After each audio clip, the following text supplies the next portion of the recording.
ప్రజా TV Telugu news. గత నెల 27, 28, 29 నవంబర్ నేను మట్టి అక్రమంగా తోలుతున్నానని ఎంఆర్ఓ గారు, ఎండిఓ గారు, అలాగే ఏపీ ట్రాన్స్కో వాళ్ళు, అదేవిధంగా విజిలెన్స్ వాళ్ళు, సిఏ, ఎస్ఐలు, ప్రతి ఒక్క డిపార్ట్మెంట్ వచ్చి ఎంక్వైరీ చేయడం జరిగింది. కానీ ఆ ఎంక్వైరీలో నేను ఏమీ తోలకోకుండా కూడా, నన్ను ఎంక్వైరీ చేయకోకుండా, నన్ను ఎలాంటి విషయాలు అడగకోకుండా వాళ్ళు కేసులు బనాయించడం జరిగింది. అదేవిధంగా ఇప్పుడు 2 కేసులు పెట్టారు, ఇంకా 4-5 కేసులు పెడతాన్నామని మాకు ఇన్ఫర్మేషన్ కూడా వచ్చింది. కానీ ఆ కేసుల గురించి మళ్ళా నేను మాట్లాడుకుంటాను. అదే నేను మట్టి తోలినేది 4-5 సంవత్సరాల నుంచి తోలినామని చెప్తున్నారు.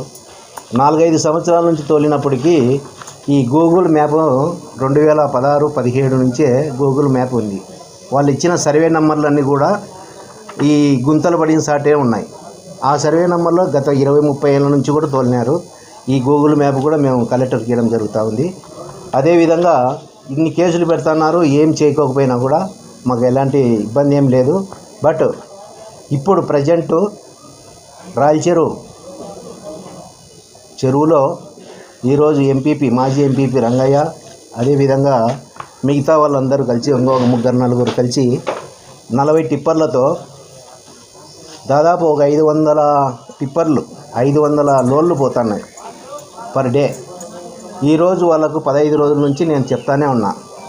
ఇవి నిన్న నేను ఫోటోలు తీపిచ్చినవి 15 టిప్పర్లు, 40 టిప్పర్లతో ఒక టిప్పరు 10-15 టిప్పర్లు తోలి దాదాపు 500 టిప్పర్లతో రైతులకు తోలుతున్నారు. ఒక్కొక్కరితో 3,000-4,000 రూపాయలు వసూలు చేస్తూ వీళ్ళందరూ దాదాపు ఈరోజు 20 లక్షలు పైగానే రోజుకు పర్ డే అండ్ నైట్ తోలుతున్నారు. 20 లక్షలు పైగానే వీళ్ళు గణిస్తున్నారు. ఈరోజు నేను డిఈ గారికి చెప్పాను, జేఈ గారికి చెప్పాను, ఇరిగేషన్ డిపార్ట్మెంట్లకు, అదేవిధంగా ఎంఆర్ఓకి చెప్పినాను, ఎండిఓ గారికి చెప్పినాను, పట్టించుకోవడం లేదు. సిఏ గారికి చెప్పాను, పట్టించుకోవడం లేదు. వీళ్ళు అన్నీ మా మీద దొంగ కేసులకు ఎంత ఉత్సాహం ఉన్నప్పుడు ప్రజెంట్ లైవ్లో ఉండేదానను ఈరోజు కూడా ప్రజెంట్ ఇప్పుడు కూడా తోలుతున్నారు. తోలేదాని గురించి ఎవరే కానీ పట్టించుకోకపోగా మా మీద అక్రమ కేసులు పెట్టడము, మా మీద భయభ్రాంతులకు గురి చేయడము, ఇవన్నీ జరుగుతున్నాయి. అదేవిధంగా ఈరోజు రాయల చెరువులో ఎంతమంది ప్రజలు ఇబ్బంది పడుతున్నారు, బడి పిల్లలు ఇబ్బంది పడుతున్నారు. నిమిషానికి ఒక టిప్పర్ వస్తూ ఉంటే వాళ్ళు ఎవరికి బయటికి చెప్పుకోలేక వాళ్ళు భయభ్రాంతులై ఇళ్లలోనే వాకిళ్ళు వేసుకొని కూర్చునే పరిస్థితి ఏర్పడింది. ఎందుకంటే ఈ అధికార ప్రభుత్వంలో మా అధికారం ఉందని వాళ్ళ మీద వేరే కొట్టడానికి కానీ, కేసులు పెట్టడానికి కానీ జంకకుండా వీళ్ళందరూ బెదవడియడం కూడా జరిగింది. కాబట్టి ప్రజలు ఒక్కరు కూడా బయటికి రాని పరిస్థితిలో ఏర్పడింది. కాబట్టి ఖచ్చితంగా ఈ పరిణామం మీద మీరు చర్య తీసుకోకుండా పోతే ఈరోజు కూడా నేను కలెక్టర్ దగ్గరికి పోతున్నాను. కలెక్టర్కి కూడా సబ్మిట్ చేస్తాము. ఆ తర్వాత కూడా సీఎం చంద్రబాబు నాయుడు దగ్గరికే పోయి కూడా మేము అడుగుతామని ఈ సందర్భంగా మీకు తెలియజేస్తున్నా. కాబట్టి రాబోయే దినాలలో ప్రజలందరూ చాలా ఇబ్బందులు పడుతున్నారు. కాబట్టి రాయల చెరువు నుంచి మట్టి తోలడము, అదేవిధంగా ప్రజలకు ఇబ్బంది, స్కూల్ పిల్లలకు ఇబ్బంది జరుగుతుంది. కాబట్టి మీ అందరూ కూడా ఈ సమస్యను పరిష్కారం చేయకుండా పోతే రాబోయే దినాలు తీవ్ర పరిణామాలు ఎదుర్కొంటారని కూడా తెలియజేస్తున్నా. అదేవిధంగా రేపు మన్నాడు మేము ఒక 2 రోజులు టైం ఇచ్చి మేము ధర్నాలకు కూడా కూర్చునేదానికి రెడీగా ఉన్నాము.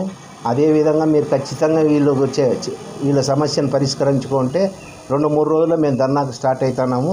ఈ విషయాలని మీరు గుర్తించుకొని, మా ఉద్దేశపూర్వకంగా కాదు, ఇది ప్రజెంట్ లైవ్లో ఉన్నారు. మీరు ఎప్పుడు వచ్చినా కానీ ఈరోజు కూడా 40 టిప్పర్లు 3 ఇటాచీలతో రోజుకు 500 టిప్పర్లు తోలుకుంటూ రోజుకు 20-30 లక్షల రూపాయలు గణిస్తున్నారు. కాబట్టి ఈ సందర్భంగా మీరు దయచేసి అధికారులందరూ కూడా అవి నిలబెట్టేసి ఏ విధంగా మీరు రూల్స్ ప్రకారంగా ఫాలో అవుతారని, వాళ్ళ మీద కఠిన చర్యలు తీసుకుంటారని ఆశిస్తూ సెలవు తీసుకుంటున్నాను. Thank you.